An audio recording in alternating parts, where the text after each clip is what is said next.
நான் வெளியூருக்கு என் நண்பர்களுடன் ஒரு திருமண நிகழ்ச்சிக்கு சென்றிருந்தேன். இரவில் தூங்கும் பொழுது எனக்கு பக்கத்திலே என்னுடைய நண்பர் படுத்து கொண்டிருந்தார். குரட்டை விட்டு கொண்டே இருந்தார். என்னால் தூங்கவே முடியவில்லை. நான் அக்குப்ரெஷர் படித்தேன் அல்லவா. மறுநாள் காலையிலே எழுந்தவுடன், இந்தப்பா ஒரு இடத்திலே காண்பிக்கிறேன், அந்த இடத்திலே தினமும் அழுத்தம் கொடு, நிச்சயமாக இந்த குரட்டை கம்மியாகிவிடும் என்று சொன்னேன். இந்த இடம் என்று நீங்கள் தெரிந்து கொள்ள ஆசைப்படுகிறீர்களா? காண்பிக்கிறேன் பாருங்கள். கட்டை விரல் இருக்கிறது அல்லவா, கட்டை விரல் நகம் நகத்தின் அடியில் இந்த ஒரு மூட்டு இருக்கிறதா, இங்கே இந்த மூட்டில் மேல் நோக்கி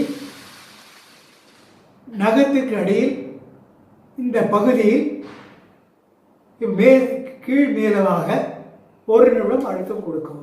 இவ்வாறு படுக்க போகும்பொழுது இவ்வாறு ஒரு நிமிடமோ 2 நிமிடமோ அழுத்தம் கொடுத்து விட்டு 2 கைகளையும் செய்துவிட்டு படுத்தீர்கள் என்றால் சில நாட்களிலே குரட்டம் என்ற நின்றுவிடும். இதனால் மற்றவர்களுக்கு தொந்தரவு ஏற்படாது. இதை பயன்படுத்திக் கொள்ள வேண்டுகிறேன். நன்றி.